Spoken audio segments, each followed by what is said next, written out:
Bismillahirrahmanirrahim. Apabila kita telah membahas al-istimdad, maka berarti bagian berikutnya adalah hukum syari'. Hukum yang berkaitan dengan mempelajari dan mengamalkan ilmu tajwid. Hukmul iltizam bit tajwid. Hukum beriltizam terhadap tajwid. Para ulama sepakat bahwa mempelajari rincian ilmu tajwid itu fardu kifayah. Kenapa tidak fardu ain? Karena tidak semua ilmu syar'i itu hukumnya fardu ain. Apa ilmu syar'i yang hukumnya fardu ain? Ilmu syar'i yang hukumnya fardu ain adalah ilmu-ilmu yang berkaitan dengan kefarduan sebagai seorang muslim. Dari apa misalnya? Yang pertama adalah rukun iman. Maka ini hukumnya fardu ain. Yang kedua adalah rukun Islam. Dari mulai 2 kalimat syahadat, kemudian mempelajari hukum-hukum salat, kemudian zakat, kemudian puasa, dan haji bagi mereka yang sudah mampu. Adapun bagi mereka yang belum mampu, maka tidak fardu untuk mempelajari haji. Kemudian juga yang termasuk fardu ain adalah beberapa perkara yang sifatnya hablum minan nas, muamalah. Hablum minan nas, muamalah yang pasti akan diamalkan oleh manusia. Misalnya, kalau kita dalam sehari-hari kita akan meminjam barang, maka wajib memahami fikih peminjaman. Kalau kita dalam sehari-hari akan melaksanakan jual beli, maka wajib bagi kita memahami fikih jual beli. Apabila kita akan menikah, maka wajib bagi kita memahami fikih pernikahan. Seterusnya begitu. Dan kemudian bagian yang keempat dari ilmu yang fardu, setelah tadi iman, syahadat itu adalah dikategorikan sebagai akidah. Kemudian salat, zakat, puasa, haji itu dikategorikan sebagai ibadah. Kemudian muamalah hablum minan nas, dan yang terakhir adalah tazkiyatun nafs. Yang terakhir adalah tazkiyatun nafs atau ilmu tentang maksiat. Ilmu tentang kemaksiatan. Agar apa? Agar kita tidak terjatuh padanya. Ilmu tentang kemaksiatan dan penyakit-penyakit hati. Itu adalah ilmu yang fardu ain. Lalu bagaimana dengan Al-Quran? Bukankah Al-Quran ini bagian dari ilmu syar'i? Jawabannya betul. Tapi tidak seluruh bagian Al-Quran itu fardu ain. Kenapa tidak seluruh bagian dari Al-Quran itu fardu ain? Karena tidak setiap orang wajib menjadi seorang ahli yang mahir dalam bidang Al-Quran secara spesifik. Maka mempelajari rincian ilmu tajwid adalah fardu kifayah bagi keumuman kaum muslimin. Namun, mempelajari ilmu tajwid bisa naik menjadi fardu ain bagi siapa? Bagi mereka yang akan mengajarkan ilmu tajwid. Sebagaimana seorang dokter, ilmu kedokteran hukumnya apa? Fardu kifayah. Cukup 1-2 orang ahli kedokteran sudah cukup. Tapi kalau antum ingin menjadi dokter, maka fardu ain mempelajari ilmu kedokteran. Mempelajari ilmu tajwid fardu kifayah secara rinci. Namun, kalau kita sudah menjadi pengajar tajwid, wajib fardu ain hukumnya mempelajari ilmu tajwidul Quran. Kenapa? Karena setiap aktivitas dituntut untuk mutqin. Apa itu mutqin? Profesional.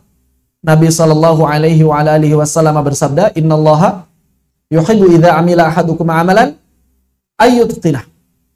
Bahwa Allah itu cinta apabila salah seorang di antara kalian beramal, melakukan amalannya dengan mutqin, dengan profesional. Artinya apa? Dengan landasan ilmu. Makanya para ulama mengatakan, al-ilmu qabla al-qawli wal amal. Ilmu itu sebelum berbicara dan sebelum bertindak. Jangankan bertindak, sebelum berbicara saja wajib berilmu. Maka siapa yang akan berbicara tentang tajwid, wajib fardu ain bagi mereka mempelajari ilmu tajwid. Ilmu tajwid yang mana? Ilmu tajwid yang akan mereka bicarakan. Berarti guru Iqra 1 cukup tahu hukum-hukum tajwid di Iqra 1. Guru Iqra 2 maka wajib tahu hukum-hukum tajwid di Iqra 2. Guru Iqra 6 wajib tahu permasalahan tajwid di Iqra 6, sebagaimana guru Al-Quran wajib mengetahui kaidah-kaidah tajwid yang ada di dalam Al-Quran yang akan diajarkannya. Begitu seterusnya. Kalau kita mempelajarinya hafs, maka wajib mempelajari atau wajib mengetahui kaidah-kaidah hafs. Kalau kita bertambah misalnya dengan Syu'bah, maka wajib mengetahui kaidah-kaidah dalam riwayah Syu'bah. Seterusnya begitu. Adapun kaum muslimin secara umum, maka hukumnya fardu kifayah. Minimal ada sebagian di antara kaum muslimin yang mendalami ilmu tajwid untuk menjaga kelestarian keilmuan kaum muslimin. Dan ini berlaku untuk seluruh ilmu syar'i. Minimal ada sebagian orang. Fiqih minimal ada sebagian orang yang tafaqquh. Tajwid minimal ada sebagian orang yang menjadi mujawidin. Kemudian qiraat minimal ada sebagian orang yang jadi muqri'in. Kemudian hadis minimal ada sebagian orang yang jadi muhaddithin. Tafsir minimal ada sebagian orang jadi mufassirin, dan seterusnya seperti itu. Kita tinggal memilih mau menjadi apa. Apakah muqri, mujawid, mufassir, faqih, atau semuanya? Bebas. Silakan. Tidak ada yang melarang. Sedangkan hukum beriltizam dalam artian mengamalkan kaidah-kaidah ilmu tajwid pada saat membaca Al-Quran, maka mesti dirinci. Karena para ulama ada yang sepakat wajib untuk mengamalkan, ada bagian-bagian yang para ulama berbeda pendapat. Di mana yang para ulama sepakat? Para ulama sepakat bahwa mengamalkan tajwid dalam perkara yang berkaitan dengan i'rad dan perkara yang berkaitan dengan makna hukumnya fardu ain. Maka siapa saja yang akan membaca Al-Quran wajib menghindarkan diri dari kekeliruan i'rab dan kekeliruan makna. Apa itu kekeliruan i'rab? Kekeliruan i'rab artinya adalah kekeliruan yang bisa mengubah struktur bahasa. Kekeliruan i'rab artinya adalah kekeliruan yang dapat mengubah struktur bahasa. Tadinya subjek jadi objek.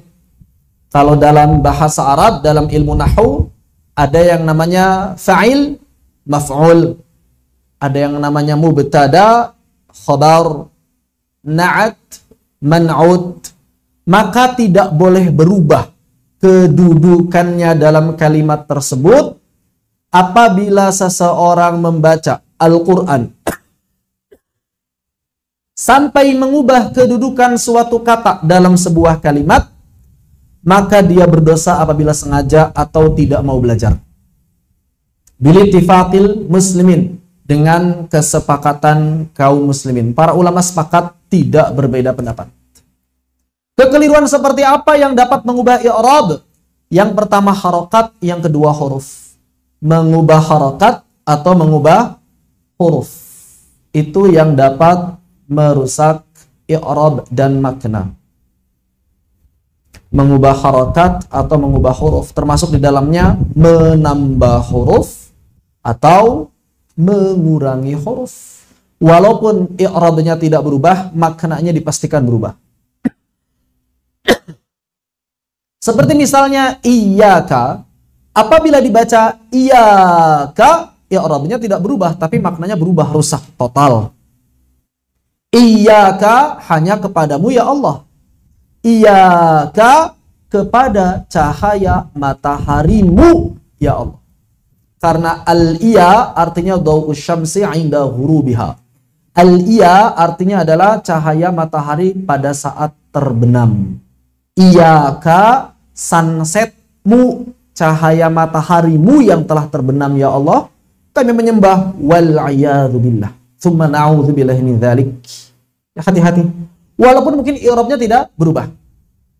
Jadi perubahan i'rab kadang berubah makna, kadang tidak berubah makna.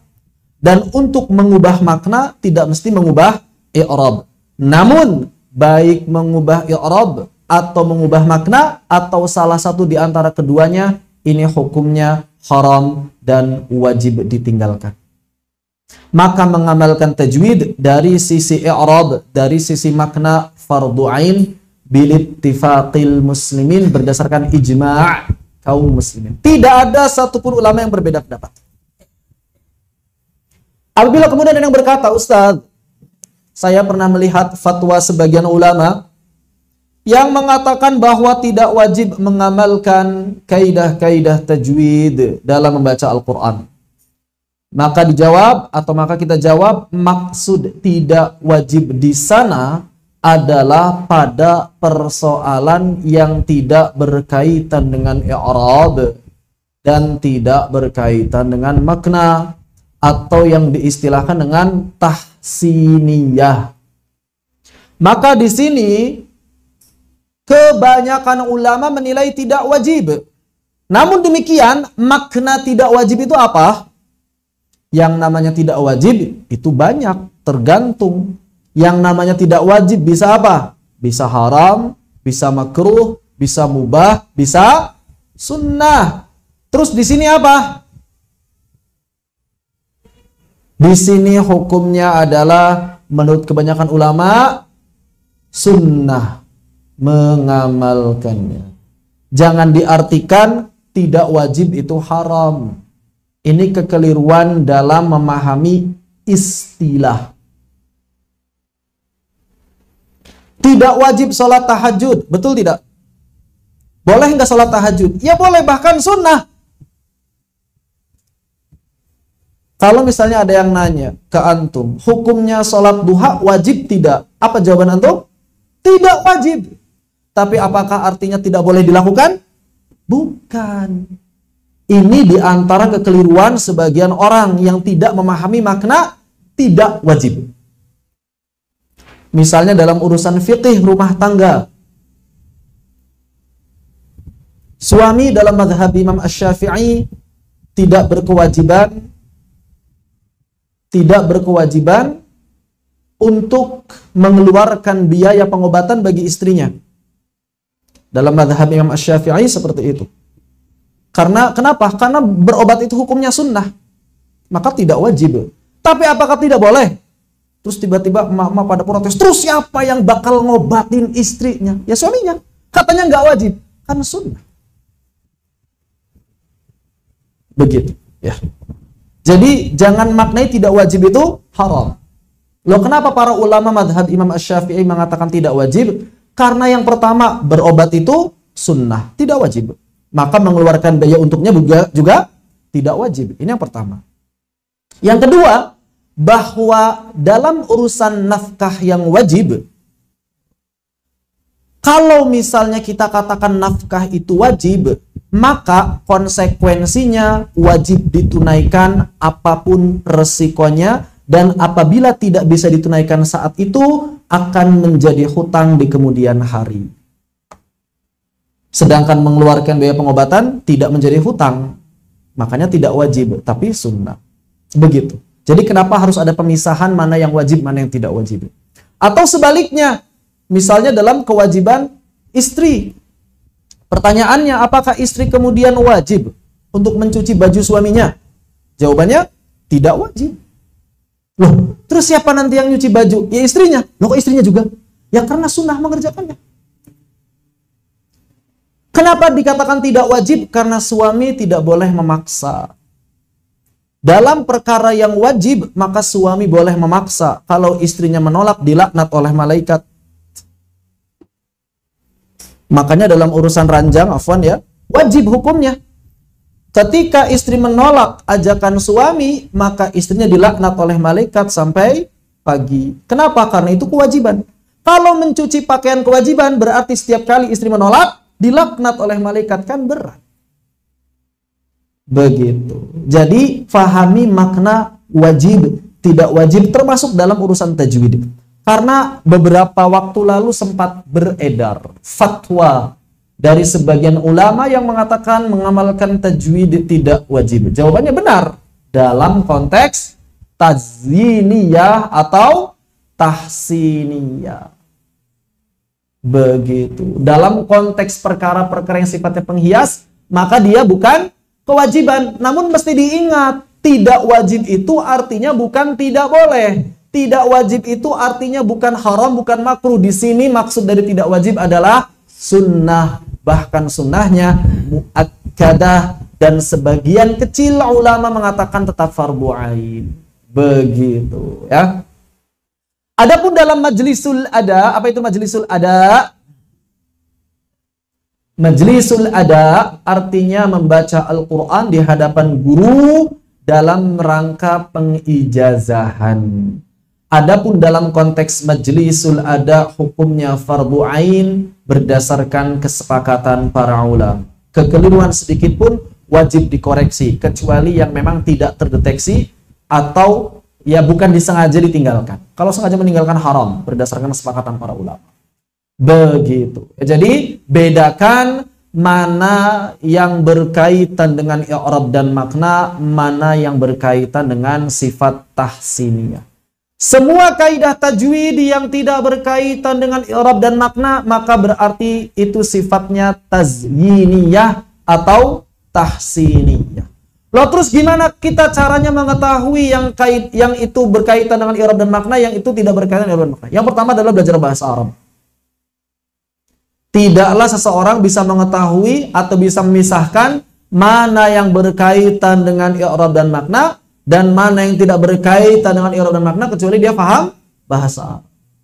Kalau nggak bisa bahasa Arab, mungkin nggak memisahkan. Mungkin saja dengan mengetahui indikasinya. Apa indikasinya? Setiap kekeliruan yang berkaitan dengan perubahan harokat, perubahan huruf, penambahan huruf, pengurangan huruf, maka ini hal-hal yang berkaitan dengan i'rab dan makna.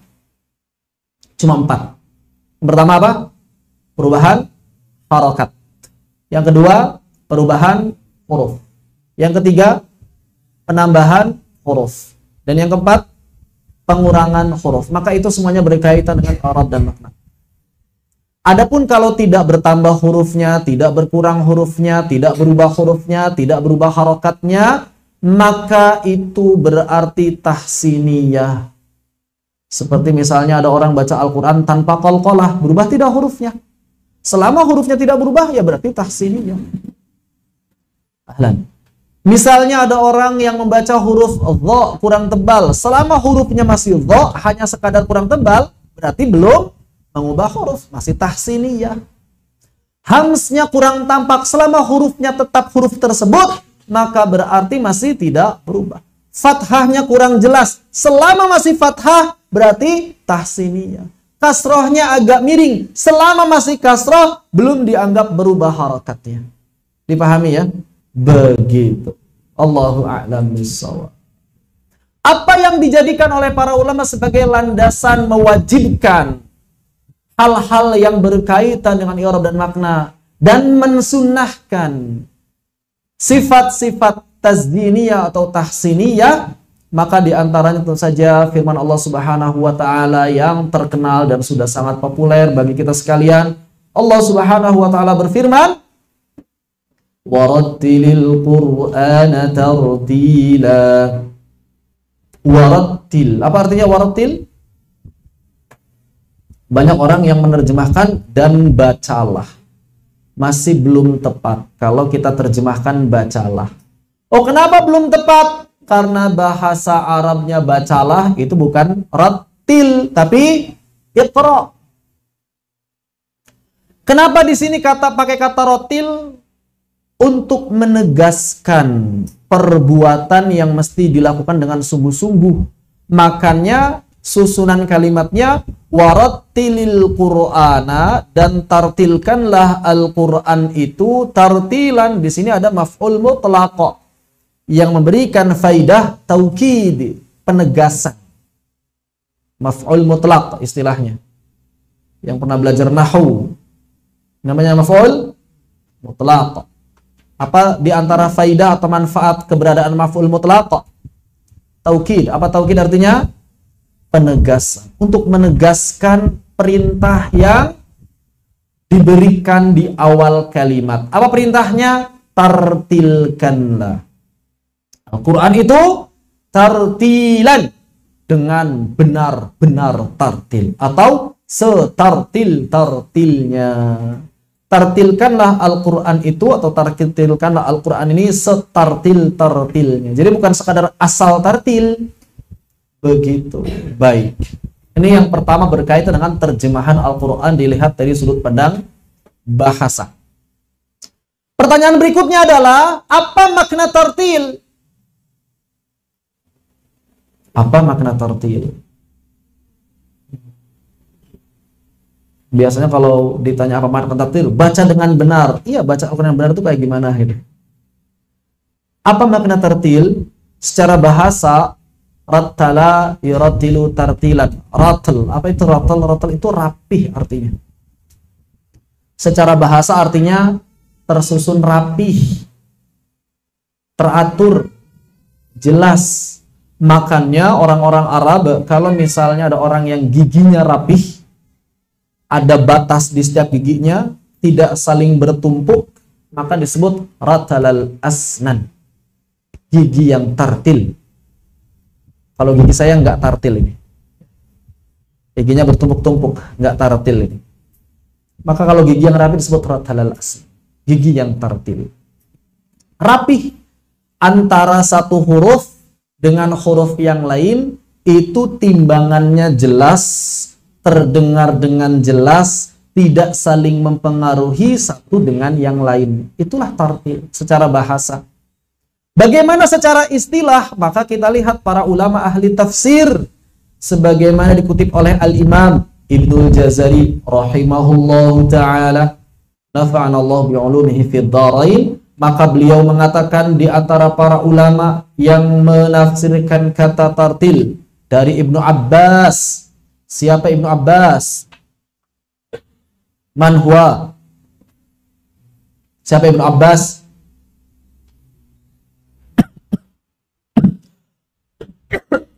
Sepupunya Nabi sallallahu alaihi wasallam. Ahli tafsir, ahli qiraat dari kalangan sahabat yang masih belia, yang masih kecil usianya. Ketika Nabi wafat, beliau belum genap 15 tahun. Ketika Nabi wafat, beliau belum genap 15 tahun, namun sudah menjadi rujukan, bahkan jadi rujukannya Sayyidina Umar bin Al-Khattab radhiyallahu an kalau nggak paham ayat. Umar bin Al-Khattab kalau nggak paham makna ayat nanya ke siapa? Ibnu Abbas. Abdurrahman bin Auf talaqi Al-Qur'annya ke siapa? Ibnu Abbas. Padahal Abdurrahman bin Auf usianya hampir sama dengan Nabi sallallahu alaihi wasallam, tapi talaqi Al-Qur'annya pada Ibnu Abbas. Tapi Ibnu Abbas belajar fikihnya kepada sahabat. Siapa yang jadi guru fikihnya Ibnu Abbas? Yang dikirim ke Yaman? Hah? Yang dikirim ke Yaman? Antum. PR. Kemudian Mujahid, murid Ibnu Abbas, menerjemahkan atau menafsirkan, berhati-hatilah saat membaca Al-Quran. Ada kipas satu lagi nggak? Colokin di sini, madepin ke sana, atau madepin ke sini, atau yang itu dikesinikan, yang bisa muter dikesanakan. Saya adakan satu lagi kan? Bukannya dulu banyak, beli kipas begini bukannya 5 kalau nggak salah dulu. Oh, dibawa ke asrama. Ya, kalau ada, tolong. Afwan ya. Ini kalau nyalain AC satu lagi, nggak kuat listriknya kan? Kalau kipas satu lagi insya Allah masih kuat. Ad-Dhahhak juga salah seorang ahli tafsir, tabi'in, mengatakan bahwa yang dimaksud dengan tartil adalah melontarkannya huruf demi huruf, tidak saling bertumpuk.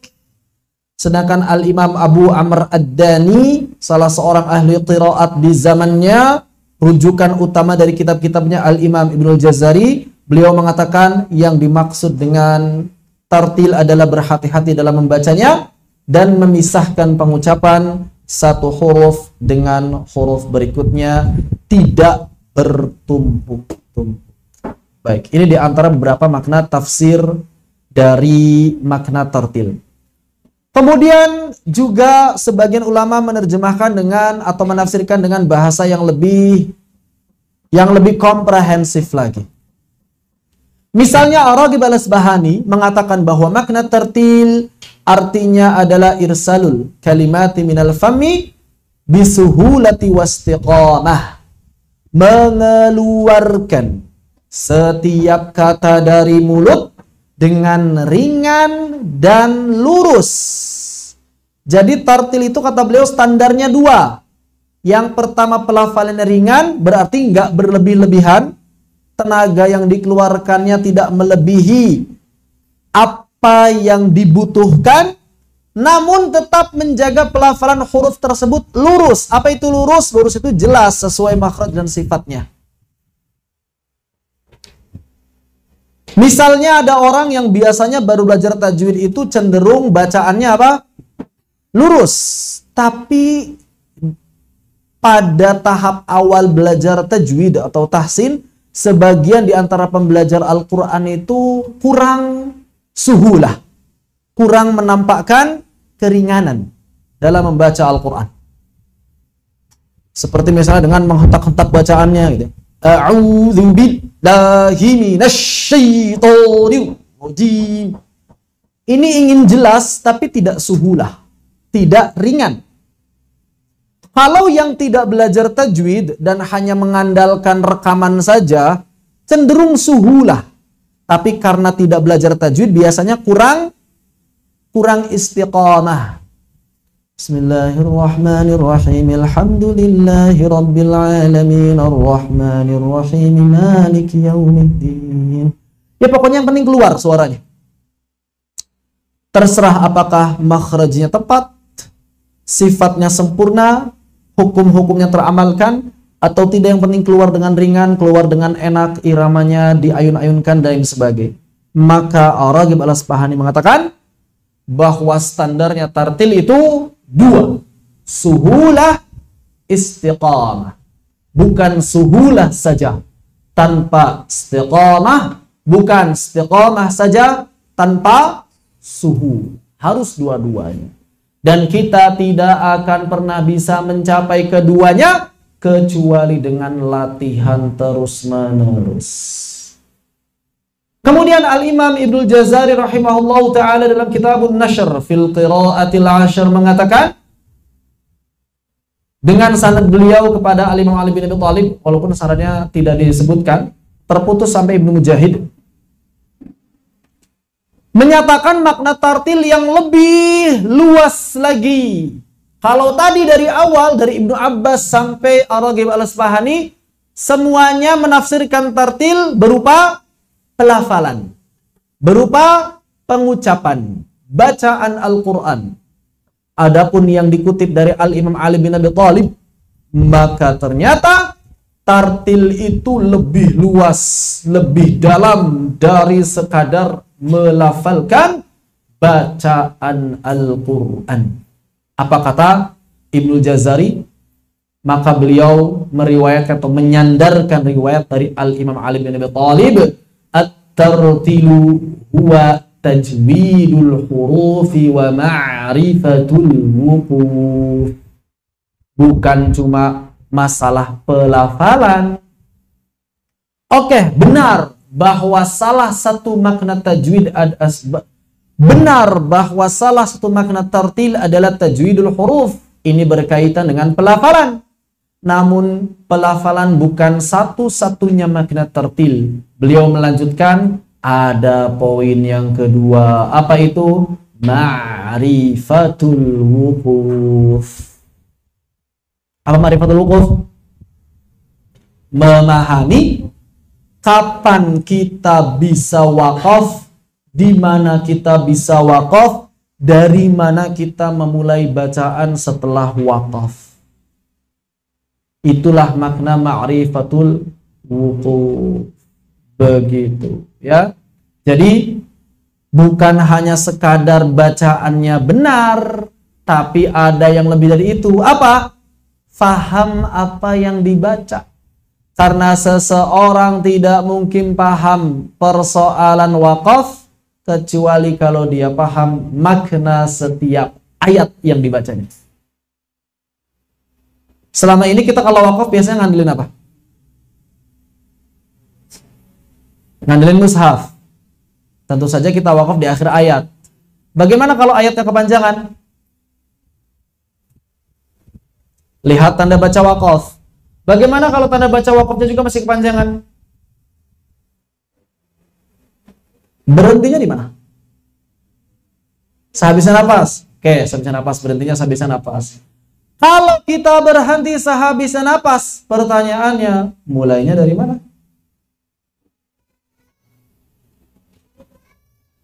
Dari apa? Ada yang bilang ngulang satu kata, ada yang bilang ngulang dua kata, ada yang bilang ngulang tiga kata, ada yang bilang ngulang dari fa atau waw atau summa, ada yang bilang ngulang dari yaqulu atau qala atau qalu. Bisa? Bisa pada sebagian tempat, belum tentu bisa pada tempat yang lain.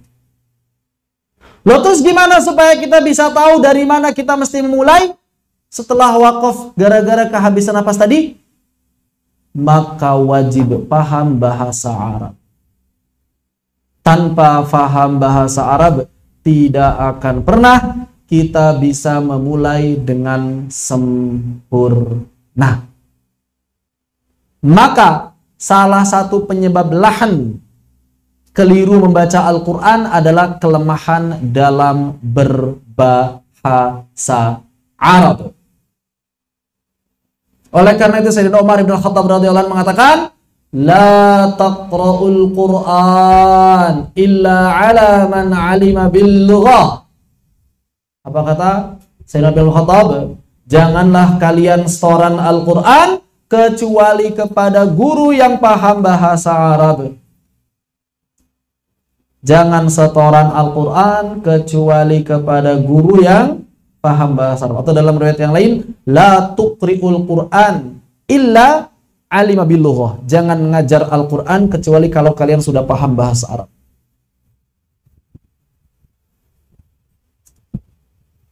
Gimana Sada? Silahkan.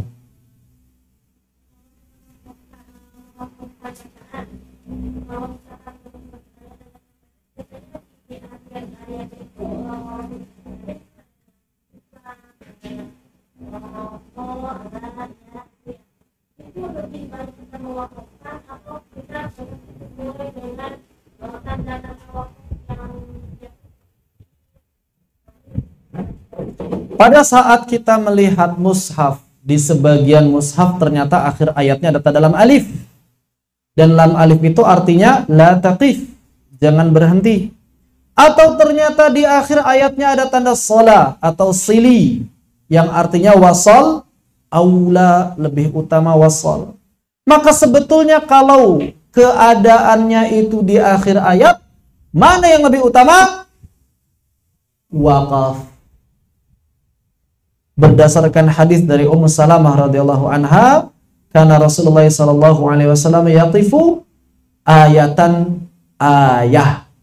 Nabi sallallahu alaihi wasallam itu terbiasa kalau baca Al-Qur'an waqaf di setiap akhir ayat.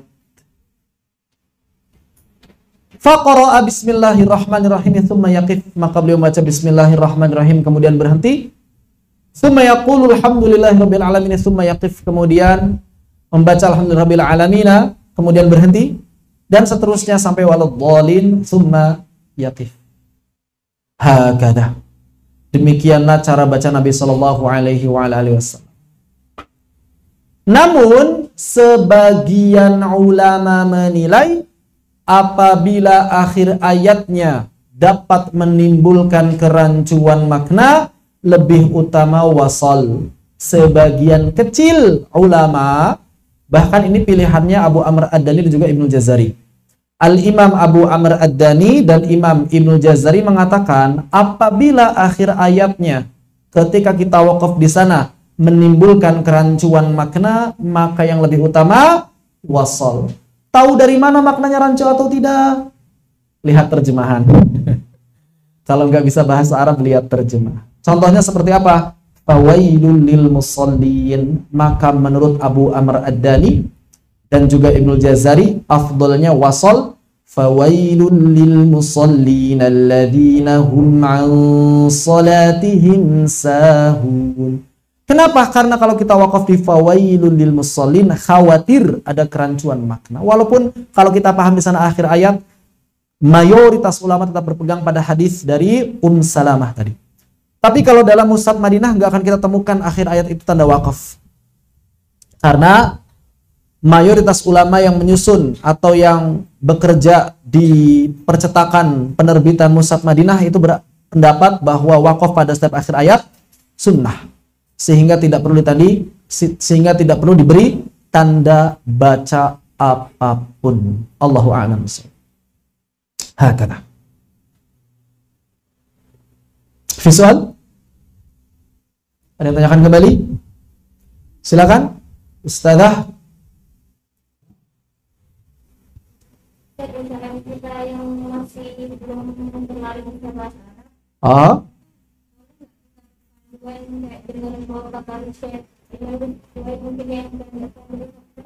Oh. Bagaimana kalau kita belum bisa bahasa Arab? Di mana kita kemudian mesti berhenti dan apa yang bisa dijadikan rujukan? Yang pertama adalah mushaf. Ini jadikan rujukan. Mushaf mana? Mushaf yang sedang kita gunakan. Mushaf mana? Mushaf yang sedang kita gunakan. Nggak perlu cari mushaf yang lain. Kita ikuti saja mushaf yang sedang kita gunakan. Kok tanda bacanya beda ya dengan mushaf yang di rumah? Tidak apa-apa. Ikuti saja mushaf yang sedang digunakan. Ini yang pertama. Tapi kok kayaknya mushafnya masih jauh-jauh.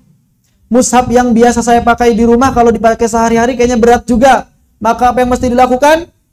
Silakan taklid. Ikuti para qari yang kita nilai paham masalah ini.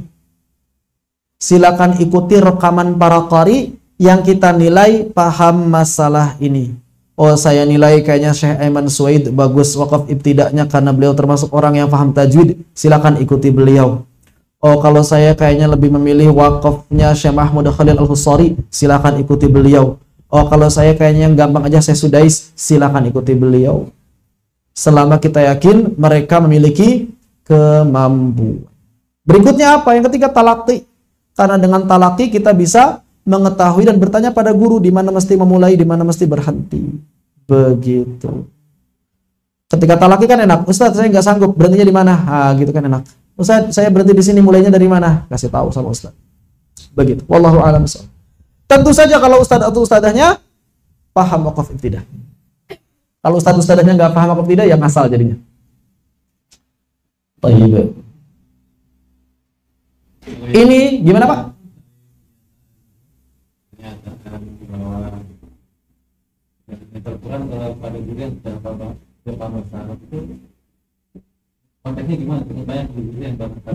Konteksnya adalah kita mesti memilih guru terbaik. Jadi begini, kenapa kemudian Sayyidina Umar bin Khattab radhiyallahu anhu sampai mengeluarkan statement jangan cari atau jangan setoran Al-Quran kecuali pada orang yang tidak paham bahasa Arab? Karena dulu ada kisah di mana guru Al-Quran itu membaca annallaha bari'um minal musyrikina wa rasulih. Mestinya wa rasuluh. Dan ini maknanya sangat fatal, bertolak belakang. Kenapa? Kok orang Arab bisa keliru? Karena dia nggak paham nahwu. Tapi kan ada tanda baca. Nah, di zaman Sayyidina Umar bin Khattab belum ada tanda baca. Belum ada harakat, belum ada titik. Sehingga mengandalkan hafalan dan juga ilmu nahwu. Kemudian, apakah hal tersebut juga masih berlaku pada zaman sekarang? Idealnya, ya. Maka, kepada kita yang akan mencari guru, carilah guru terbaik. Namun, dalam keadaan tidak menemukan guru terbaik, maka pilihlah guru yang terbaik di antara yang biasa-biasa saja itu. Masih nggak ada yang biasa-biasa pun, maka pilihlah guru yang terbaik di antara yang terburuk. Kalau memang gurunya kita anggap kok pas-pasan semuanya, ini nggak ada ideal-idealnya, cari yang terbaik di antara apa yang tersedia itu. Begitu. Kenapa? Karena yang namanya menuntut ilmu itu akan dipertanggungjawabkan. Murid wajib mencari tahu kualitas gurunya sebelum belajar kepadanya. Itu konteksnya. Tapi kalau kita lagi ngajar, bukan berarti kita nggak boleh ngajar gara-gara nggak bisa bahasa Arab.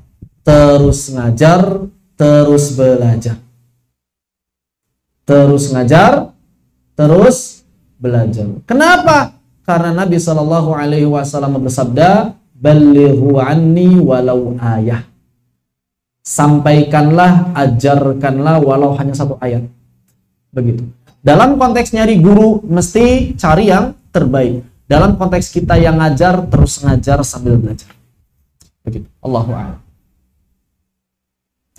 Kemudian dalil yang lain yang juga dijadikan sandaran oleh para ulama, kenapa kok sampai kemudian mewajibkan satu hal dan mensunahkan hal yang lain, di antaranya adalah beberapa riwayah tentang a'ribul Quran. Dalam tafsir Al-Qurtubi diriwayatkan dari Abu Hurairah bahwa Nabi sallallahu alaihi wasallam bersabda, "A'ribul Quran wal tamasu gharaibah." Bacalah Al-Quran sesuai i'rab. Apa maksudnya? Jaga kaidah bahasanya. Yang fa'il jangan jadi maf'ul, yang mubtada jangan jadi khabar, jangan berhenti di na'at tanpa man'utnya, jangan berhenti di adad tanpa ma'dudnya, jangan berhenti di mudhaf tanpa mudhaf ilaihnya, dan seterusnya seperti itu. Wah, apa itu namanya? Mubtada, khabar, na'at, man'ut, mudhaf ilaih. Belajar bahasa Arab benar ketemu istilah-istilah itu. Kalau dalam bahasa Indonesia kan yang namanya struktur kata cukup SPOK, SPOK, pel, udah ya, gitu doang. Nggak ada nama-nama yang banyak. Kalau dalam bahasa Arab nggak. Ada fi'il, ada fa'il, ada maf'ul. Nah, maf'ul aja banyak. Maf'ul bih, maf'ul ma'ah, maf'ul li'ajlih, maf'ul mutlaq. Kemudian ada yang mirip maf'ul, apa? Hal. Ada yang mirip hal, mirip maf'ul, apa? Tamyiz. Ada lagi apa? Dan seterusnya. Ada yang namanya badal, ada yang namanya ataf, ada yang namanya mubtada, khobar, isim kana, fi'il kana, inna wa akhwatuha kana wa akhwatuha. Itulah bahasa. Strukturnya banyak. Strukturnya banyak tergantung bentuk kalimatnya.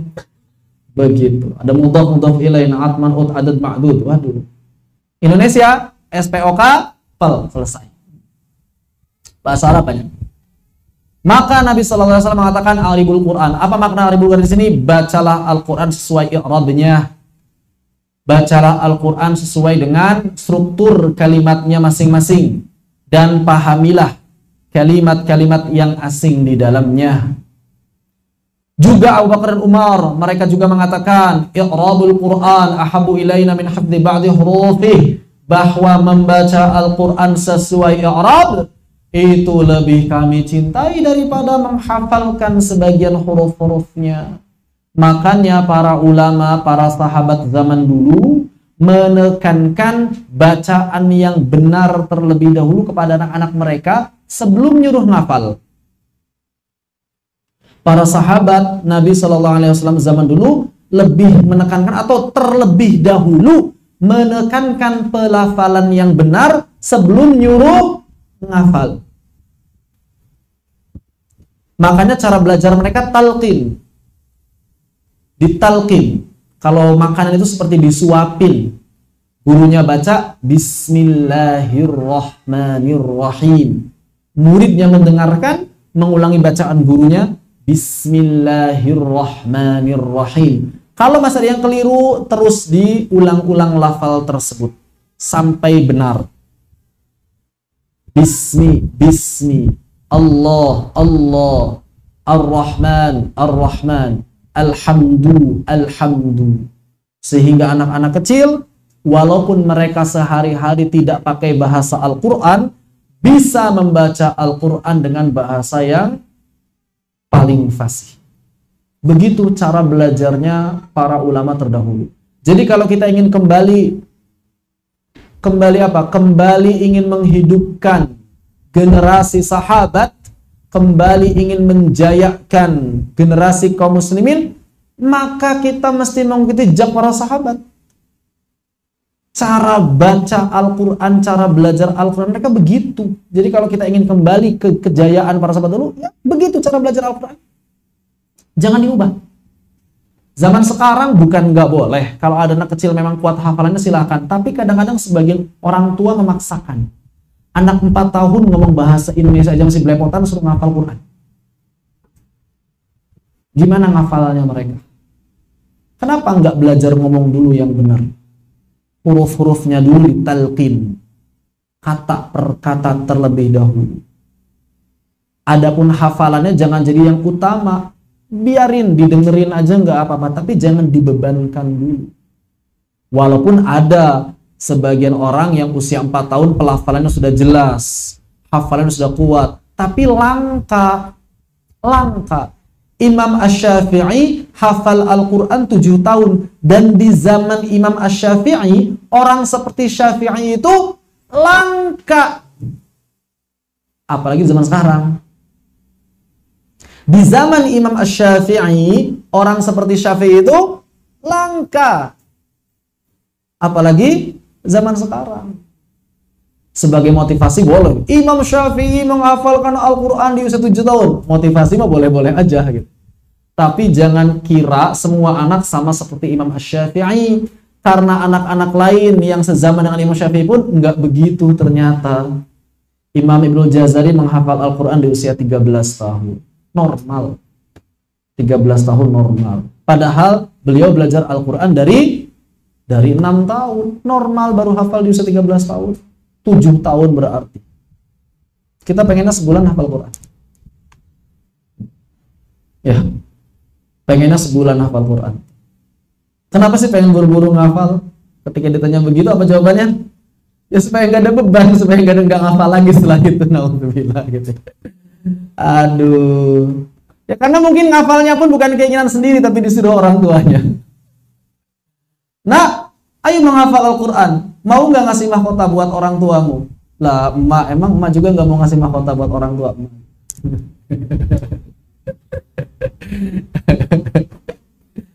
Tapi gitu kan ya. Gara-gara fenomena Musa ini ya. Musa itu langka. Nggak semua anak itu kayak Musa. Semoga Allah menjaga beliau. Tapi nggak semua anak kayak Musa. Jangan samakan. Ya. Jangan anggap semua anak itu seperti Musa. Begitu. Ini kekeliruan orang tua. Sebagian orang. Bahkan sebagian ma'had yang kadang-kadang menahan santrinya untuk tidak menambah hafalan. Sebagian orang tua kadang-kadang protes. Kenapa anak saya nggak maju-maju hafalannya? Nah, yang tahu siapa? Bisa jadi masih ada lahan yang butuh diperbaiki. Kadang-kadang protes. Kapan nanti selesainya? Ntar 3 tahun di Ma'had nggak selesai. Oke? Kenapa kalau nggak selesai? Umar bin Khattab saja menghafalkan Al-Baqarah butuh waktu 12 tahun. Itu Al-Baqarah doang. Begitu. Ya. Jadi santai. 3 tahun itu waktu yang sangat singkat. Begitu. Santai aja. Menghafal Al-Quran itu sampai kapan? Sampai kita meninggal dunia.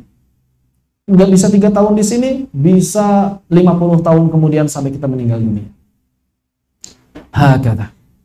Berkaitan dengan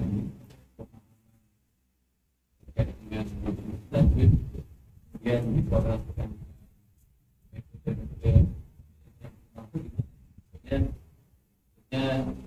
ada yang metode tadi sistemnya berulang-ulang mulazamah itu dan sekali dan seterusnya itu gimana?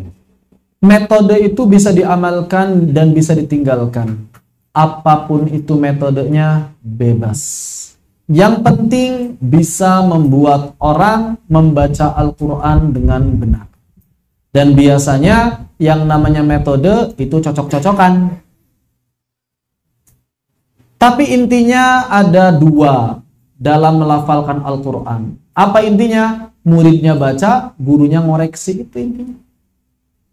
Ada satu metode yang dipraktekkan sama chef kami itu dari Mesir. Dia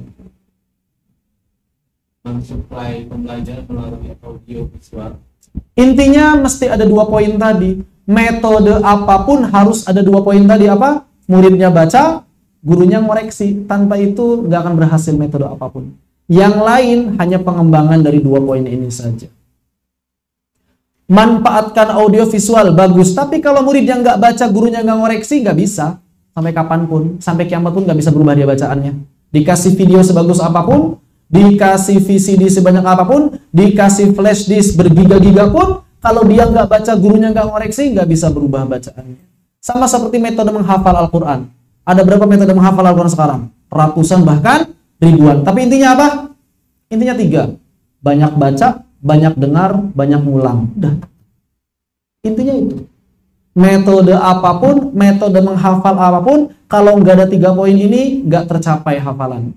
Banyak baca, banyak dengar, banyak ngulang. Kalau belajar Al-Quran apa? Dua. Murid baca, guru ngoreksi. Nggak itu. Nggak ada yang lain. Sisanya pengembangan boleh dilakukan.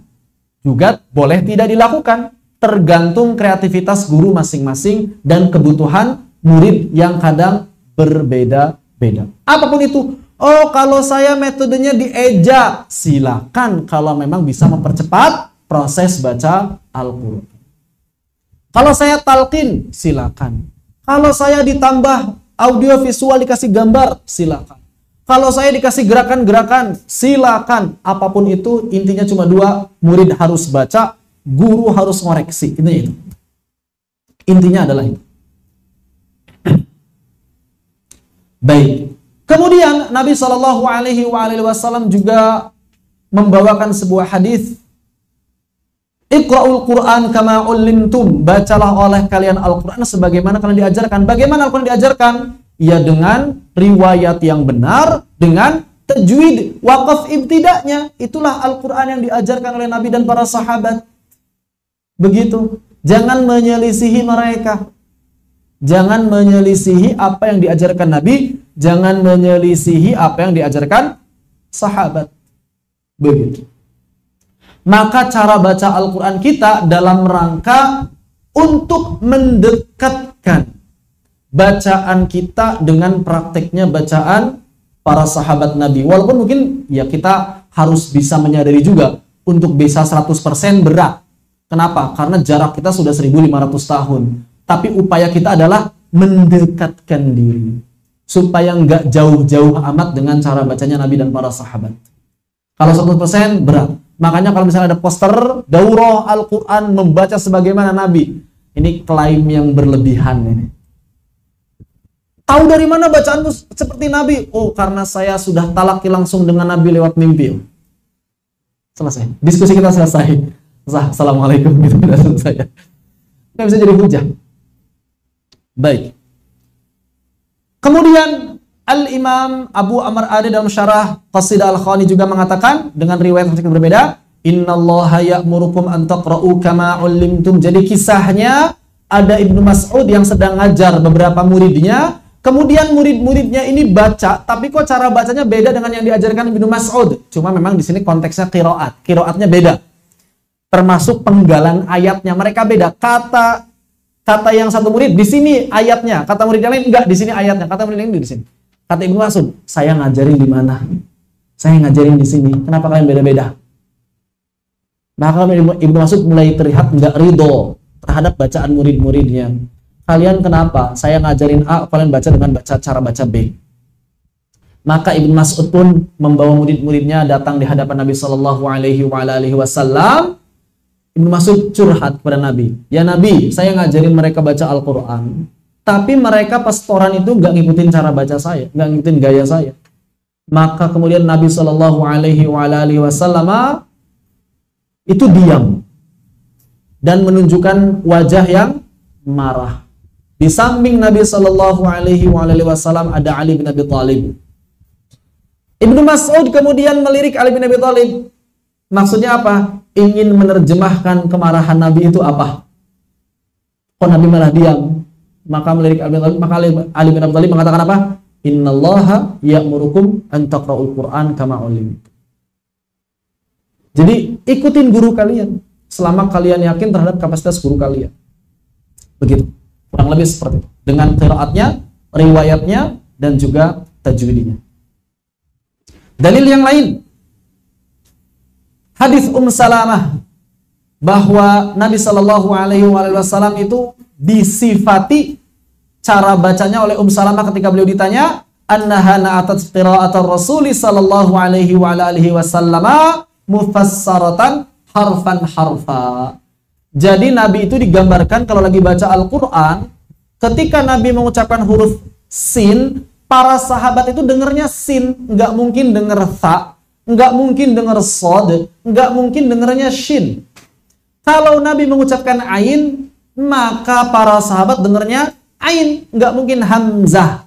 Dan ketika Nabi mengucapkan huruf dzal, maka suara yang terdengarnya dzal, bukan dal, bukan zai, bukan dha atau huruf-huruf yang lain. Saking jelasnya bacaan Nabi Shallallahu Alaihi Wasallam. Makanya bacaan beliau disifati menafsirkan huruf per huruf. Kenapa? Karena ketika didengar itu para sahabat udah nggak perlu nanya, ini kata apa sih? Nggak perlu. Karena sudah jelas. Begitu. Kadang-kadang ada sebagian orang yang ketika hafalan Al-Quran, kemudian terlupa ini hurufnya hamzah atau ain. Maka ada sebagian orang yang apa? Yang membacanya di antara hamzah dengan ain. Disamarkan gitu ya. Dia lupa ini ha atau ha. Akhirnya bacanya disamarkan antara ha dengan ha. Dia lupa ini zal atau zai atau zal atau dal, maka disamarkan. Maka itu bacaan yang tidak mufassaratan harfan harfan. Begitu. Demikian pula, apalagi kalau yang belum hafalan, yang baca mushaf masih keliru. Zal jadi zai, alladzina dibaca allazina. Hadza dibaca haza. Dzalika dibaca zalika. Sirata dibaca sirata. Surah dibaca surah atau sebaliknya. Kan beda maknanya. Khuliqat dibaca khuliqat. Alhamdu dibaca alhamdu atau alhamdu. Ini keliru. Itu keliru. Maka mesti dikoreksi dengan tepat agar mufassaratan harfan harfan. Demikian pula hadis kelima dari Zaid bin Thabit bahwa Nabi Shallallahu Alaihi Wasallam bersabda, Innallaha yuqra'ul Qur'an kama unzil. Allah itu cinta banget kalau Al-Quran dibaca sebagaimana dahulu diturunkan. Bagaimana dahulu Al-Quran diturunkan? Dengan tajwid, dengan qiraat, dengan riwayatnya, dengan dialeknya yang fasih, dengan bahasanya yang fasih. Demikianlah Al-Quran diturunkan oleh Allah Subhanahu wa Ta'ala. Maka berarti membaca Al-Quran dengan menyempurnakan tahsiniyahnya itu dalam rangka menggapai cinta Allah Subhanahu wa Ta'ala. Kalau misalnya ada yang bertanya, apa kalian mencintai Allah? Apa kalian mencintai Al-Quran? Apa kalian mencintai Nabi Sallallahu Alaihi Wasallam? Maka saya yakin 100% orang-orang akan menjawab, ya kami cinta. Apa tanda dan bukti kecintaanmu terhadap Al-Quran? Kenapa? Karena laisal hub, bukanlah cinta itu al-kalam. Bukanlah cinta itu sekadar perkataan belaka. Innamal hub amalun wahtimam. Innamal hub amalun wahtimam. Karena sesungguhnya cinta itu adalah tindakan dan perhatian. Tindakan dan perhatian. Maka apa kemudian bukti cinta kita terhadap Al-Quran? Membaca sebagaimana ya diturunkan. Membaca sebagaimana Nabi Sallallahu Alaihi Wasallam membaca dan mengajarkannya.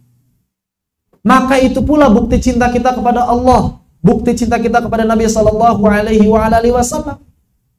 Membaca Al-Qur'an sesuai dengan perintah Allah dan yang dicontohkan Nabi. Memahami Al-Qur'an sesuai dengan kehendak Allah dan kehendak Nabi sallallahu alaihi wasallam. Mengamalkan Al-Qur'an dengan amalan yang dicintai Allah dan dicintai oleh Nabi sallallahu alaihi wasallam. Itulah cinta.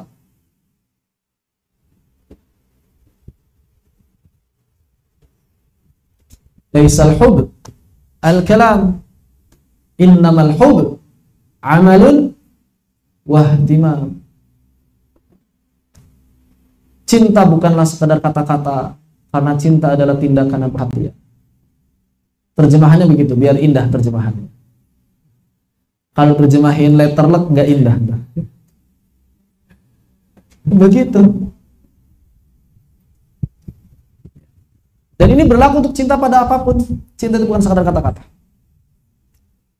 Maka ketika kita sudah tahu membaca Al-Quran dengan benar, itu akan mendatangkan kecintaan Allah. Apalagi yang akan kita tunggu? Baca Al-Quran dengan benar supaya kita dicintai oleh Allah Subhanahu wa Ta'ala. Kan begitu. Cuma kadang-kadang sebagian orang itu protes. Kalau belajar bahasa Inggris nggak protes, pas belajar Al-Quran banyak protesnya. Seperti yang sering saya bilang, ada orang belajar bahasa Inggris. Belajar apa? Belajar angka. O, N, E. Bacanya apa? Nggak protes bacaan. Kita kan orang Indonesia. Nggak ada yang protes ke tutornya, ke dosennya, ke guru bahasa Inggrisnya. Pak, Bu, kita mah lidahnya di Indonesia. Bacanya one aja. Nggak ada yang protes kayak gitu. Ada nggak yang protes begitu? T, W, O. Apa bacanya? Nggak ada yang baca tuo. Ya kan? Nggak ada. Begitu. Kita nggak protes. Tapi giliran baca Al-Quran protes. Ada zal, ada dal, ada zai, ada dho, ada dhode. Wah udahlah dal aja semuanya biar gampang, kita kan di Indonesia. Ija jiljilatil arju jiljalaha jadinya kan. Jadinya begitu. Orang Sunda protes. Orang Sunda, itu tiasa F malah PWP alam taro kayak apa alam biasa bil P. Protes. Ntar orang Bugis protes lagi. Nggak bisa ro. Ya orang Bugis biasanya ra. Sama-sama orang sebagian orang Minang. Saya kalau ngajar orang Minang atau orang Bugis, Bismillahirrahmanirrahim. Kita mah lidah Bugis, saya nggak bisa begitu. Kan belajar bahasa Inggris juga. 1, 2, 3, 4. Nggak ada yang bacanya one, tuo, tere, four, pive. Nggak ada. Nggak ada. Jadi bahasa itu, pelafalan setiap bahasa mengikuti bahasanya masing-masing. Karena Al-Quran diturunkan dengan bahasa Arab, ya kita ikutin pelafalan bahasa Arab. Kecuali kalau Al-Quran diturunkannya pakai bahasa Minang, berarti kita belajar bahasa Minang.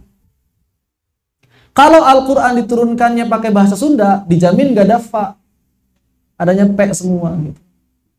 Kalau Al-Quran diturunkan dengan bahasa Bugis, berarti nun di akhir selalu ditambah ang gitu kan, tambah g. Mau makan ikang gitu. Emang begitu bahasa yang paling fasihnya. Masalahnya Al-Quran diturunkan bahasa Arab, ya sudah ikuti pelafalan bahasa Arab. Dan tidaklah mungkin Allah memberikan beban di luar kemampuan hambanya. Artinya apa? Artinya kalau Allah menurunkan Al-Quran dengan bahasa Arab, berarti Allah sudah memberikan kemampuan kita untuk bisa melafalkannya dengan benar. Itu udah pasti.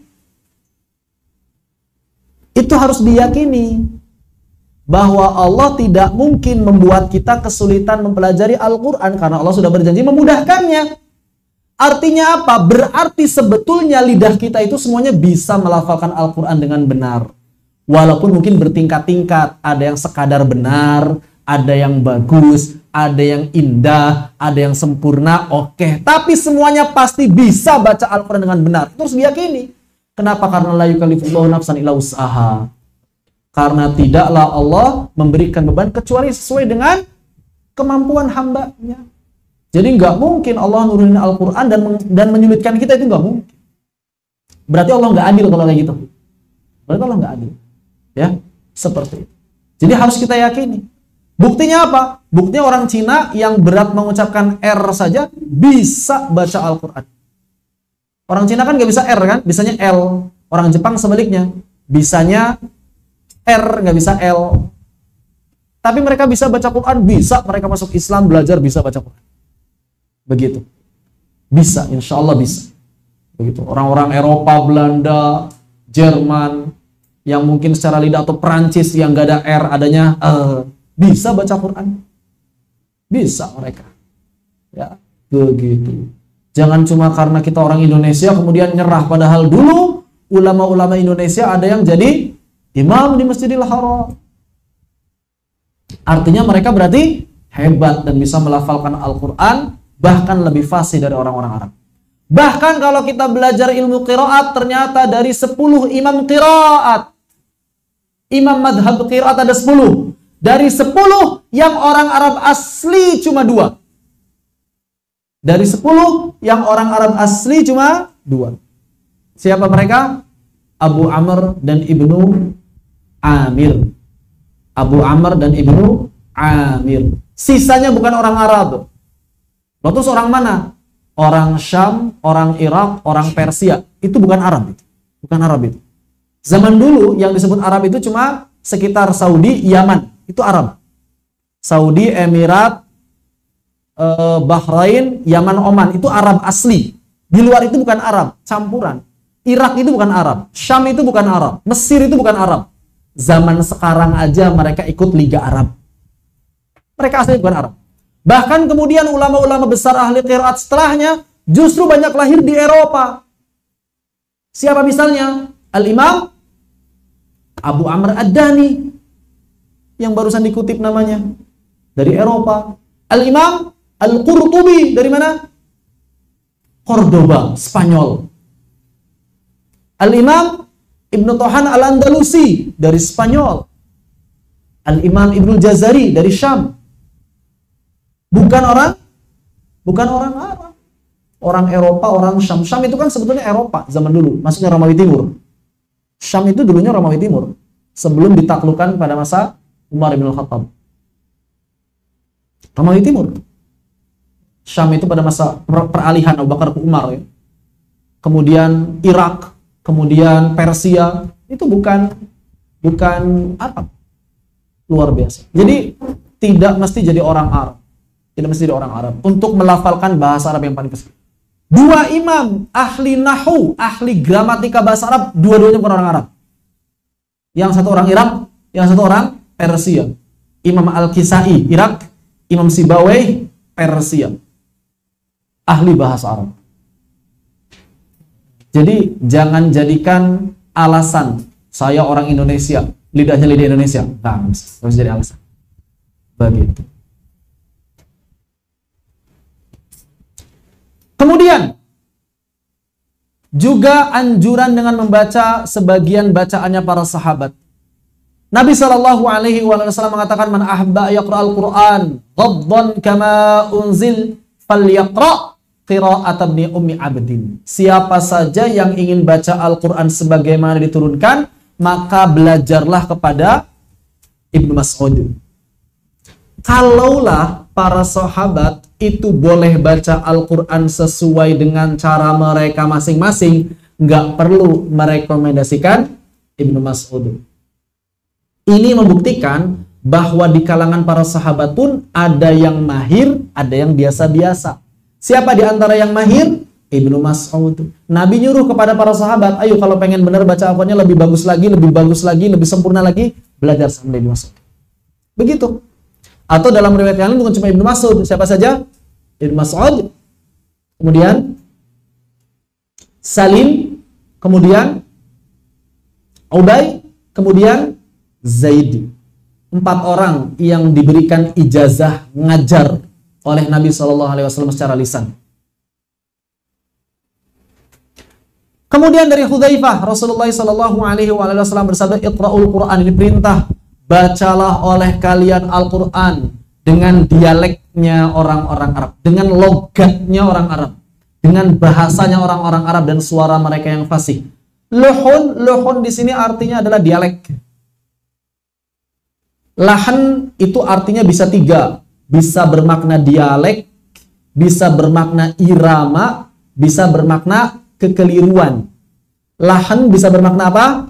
Dialek, bisa bermakna irama, bisa bermakna kekeliruan. Di sini apa maksudnya? Di sini dialek. Dialek itu apa? Dialek itu pilihan bahasa. Misalnya ada uswah, iswah, itu dialek. Cara bacanya harus benar, pakai sin atau sod, hamzahnya di kasrah atau di fathah, di dhamma dan seterusnya. Termasuk makna luhun di sini adalah logat, cara baca. Kemudian Nabi SAW mengatakan, wa iyyakum wa luhuna ahlil kitabaini wa ahlil fisq. Nabi SAW mengatakan apa? Dan berhati-hatilah kalian dari cara membacanya ahlul kitab dan orang-orang yang fasik. Ahlul kitab itu siapa? Yahudi sama Nasrani. Gimana orang-orang Yahudi sama Nasrani kalau baca kitab mereka? Ada yang tahu? Ada yang pernah lihat? Oh, bawa alat musik, bawa drum band gitu kan. Pakai orkestra, itu kan? Bacanya di gereja begitu. Itu nggak boleh baca seperti itu. Lalu kemudian ahli fisq. Siapa ahli fasik di situ? Para penyanyi. Kenapa para penyanyi di zaman Nabi disebut ahli fasik? Karena tidaklah orang-orang zaman dulu itu melakukan pesta nyanyian kecuali diiringi dengan arak. Tidaklah zaman dulu orang-orang itu mengadakan pesta nyanyian dan musik-musik kecuali diiringi dengan arak. Makanya para penyanyi disebut orang-orang fasik. Yang mana? Ini nggak ada di situ. Nggak ada. Ya berarti tinggal ditambahkan. Seperti yang saya sampaikan sebelumnya, bahwa kalau ada yang kurang, ada yang beda, silakan ditambahkan. Karena ini diedit setelah itu naik cetak. Dan setiap saya mau bertemu selalu saya edit. Setiap kali saya mau ngisi daurah, selalu saya edit, selalu saya tambahkan atau kurangi atau seterusnya seperti itu.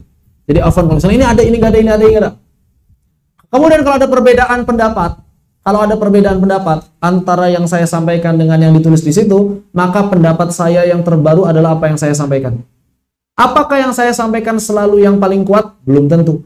Bisa jadi pendapat lama yang lebih kuat, tapi pendapat baru saya itu yang saya pegang. Jadi saya ulangi sekali lagi bahwa kalau ada perbedaan antara yang disampaikan di modul dengan apa yang disampaikan di sini itu wajar. Kenapa? Karena saya setiap kali mau ngisi materi selalu ngotak-ngatik materi. Kelebihan sekaligus kekurangan. Itu kelebihan saya sekaligus kekurangan saya. Kelebihannya jadi sering update materi, kekurangannya jadi bikin pusing orang-orang yang belajar. Gak apa-apa, jadi belajar semua. Lantas, saya soalnya perfeksionis, jadi kalau ada yang kurang dikit nggak enak, tambahin.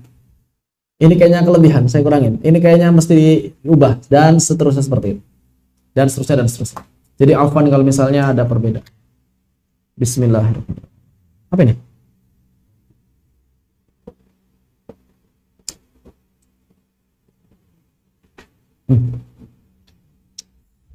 Tadinya dingin ya? Habis betul esnya. Gak apa. Jazakallah khairan. Ada yang tanyakan? Dipersilakan. Jadi kalau misalnya ada perbedaan langsung saja ditulis ya. Nanti insya Allah selesai materi disampaikan, saya ubah menjadi PDF, disebar di grup. Ada yang masuk grup? Gimana? Iya. Apakah penyanyi di zaman sekarang juga disebut ahli fisq? Ini berat. Ini masalah fikih. Dan masalah fikih untuk masalah penyanyi itu para ulama berbeda pendapat, minimal ada 3 pendapat. Pertama, menyamakan 100%. Pokoknya nyanyian haram 100%. Berarti para penyanyi fasik. Yang kedua makruh. Maka berarti kalau nyanyian itu atau musik itu makruh, maka berarti penyanyi bukan ahli fasik. Yang ketiga mubah, apalagi kalau mubah. Begitu. Intinya seperti itu. Jadi kalau saya pribadi, kita tidak perlu bermudah-mudah dalam memvonis mereka, tapi juga dalam konteks pribadi jangan bermudah-mudah juga terlalu sering menikmati musik. Begitu. Untuk memvonis orang lain juga jangan bermudah-mudah. Untuk terjun dalam dunia musik juga jangan bermudah-mudah. Karena mau nggak mau, industri musik hari ini, bahkan kalaupun yang dibawakan lagunya adalah qasidahan, tetap yang namanya tour itu akan ada khalwat, akan ada ikhtilat. Grup band yang nyanyi qasidah, yang nyanyi salawat, bukankah grup bandnya campur laki-laki perempuan? Nah, terus kalau di mobil gimana? Ikhtilat, hotelnya seperti apa, dan lain sebagainya. Padahal nyanyian yang mereka bawakan bisa di salawatan, bisa jadi. Industri musik hari ini nggak bisa dikatakan selamat 100%. Kecuali mungkin industri indie ya. Industri indie itu industri yang independen, bukan mayor label, mungkin masih bisa dijaga. Seperti misalnya beberapa grup nasyid yang mempertahankan tanpa alat musik atau yang hanya menambahkan alat musik pukul saja, itu saya pikir termasuk yang diperbolehkan. Begitu. Allahu a'lam bishawab. Intinya para ulama beda pendapat mengenai hukum musik. Yang pertama haram secara mutlak, yang kedua makruh, yang ketiga mubah. Yang paling sedikit itu yang mengatakan mubah secara mutlak. Kebanyakan ulama menilai apa? Makruh. Tapi kalau kita jujur pakai kitab Sulamut Taufiq, haram. Nanti antum buka kitab Sulamut Taufiq bab akhir, bab maksiat. Ada di sana maksiat telinga mendengarkan musik. Kalau nggak percaya baca. Mendengarkan tambur. Tambur itu apa? Tambur itu semacam gitar. Haram. Antum buka kitab Sulamut Taufiqnya nanti ya. Ya kalau kita mau konsekuen pakai fatwanya Alamah Ba'alawi dalam kitab Sulamut Taufiq. Begitu. Ya walaupun kita juga harus jujur. Dalam mazhab Syafi'i ada yang membolehkan. Siapa di antaranya? Imam Al-Ghazali. Begitu. Bolehkan selama tidak tercampur dengan kemaksiatan.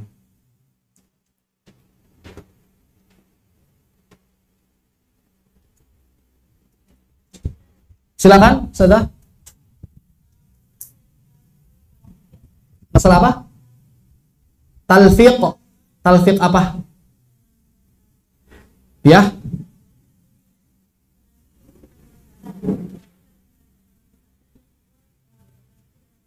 Betul.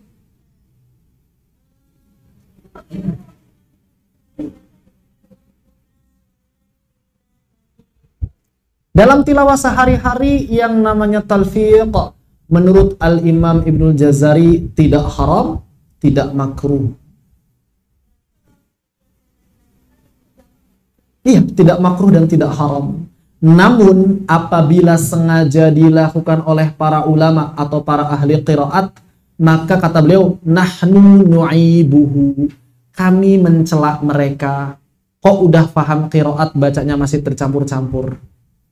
Namun kata beliau, namun bukan dalam rangka mengatakan hukumnya makruh atau hukumnya haram, cuma tercela aib. Aib bagi orang-orang yang sudah paham masalah ini. Paham ya? Aib bagi orang-orang yang sudah memahaminya. Namun kalau dari sisi hukumnya tidak makruh, apalagi haram. Begitu. Apalagi orang-orang awam. Ya kalau saya pribadi masih awam. Begitu ya. Karena Imam Jazari kan mukri, yang dicelaknya itu untuk para mukri. Saya bukan mukri. Begitu. Itu bukan fatwa saya, tapi fatwanya Al-Imam Ibnul Jazari dalam kitab An-Nashr fil Qira'atil Ashr. Begitu.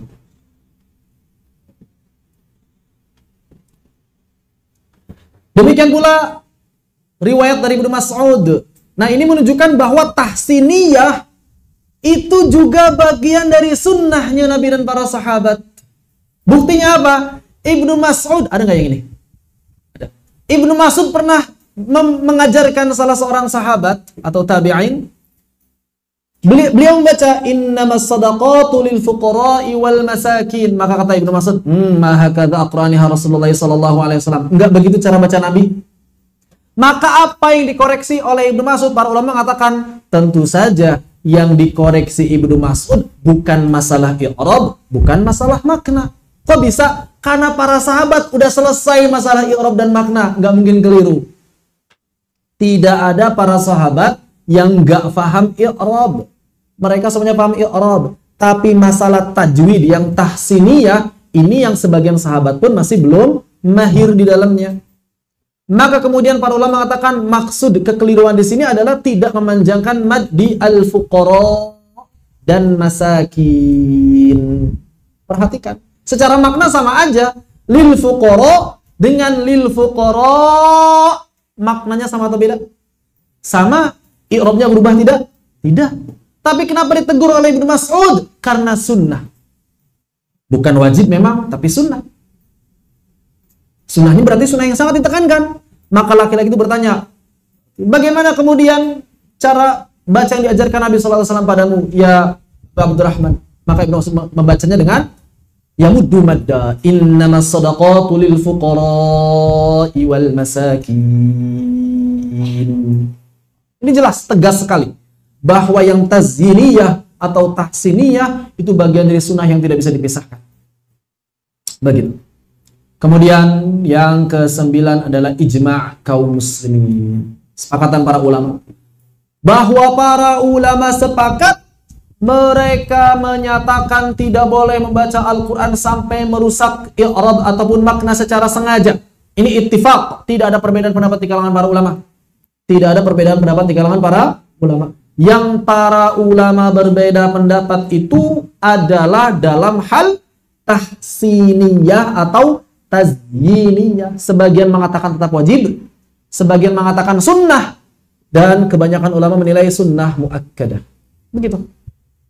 Demikian.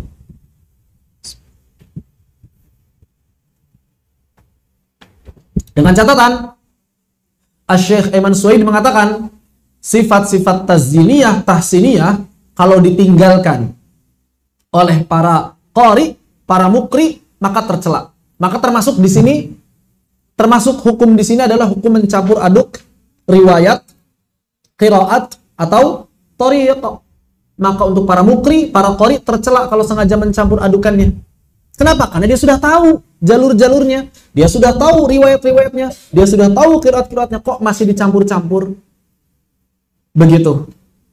Lalu kenapa Imam Ibnu Jazari nggak bilang makruh, nggak bilang haram? Karena beliau berpedoman pada ayat faqra'u ma tayassara minal Qur'an.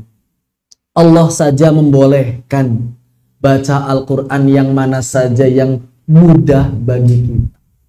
Walaupun adabnya kita sepakat, yang paling beradab adalah membaca sesuai dengan qiraat, riwayat, thariq secara konsisten. Wal lafdhu fi nadhirihi kamitslihi. Demikian pula disebutkan oleh Al-Imam An-Nawawi dalam kitab At-Tibyan fi Adabi Hamalatil Quran. Kurang beradab kalau membaca dicampur aduk qiraat. Tapi nggak sampai mengatakan makruh, nggak sampai mengatakan haram. Tapi kita sepakat itu kurang beradab. Itu kurang beradab. Cuma untuk menentukan makruh atau haram berat. Jangan. Jadi tidak setiap yang nggak beradab itu langsung makruh. Tidak setiap yang tidak beradab itu langsung makruh. Karena makruh haram itu konsekuensi fikih. Sedangkan adab atau nggak beradab ini bukan konsekuensi fikih.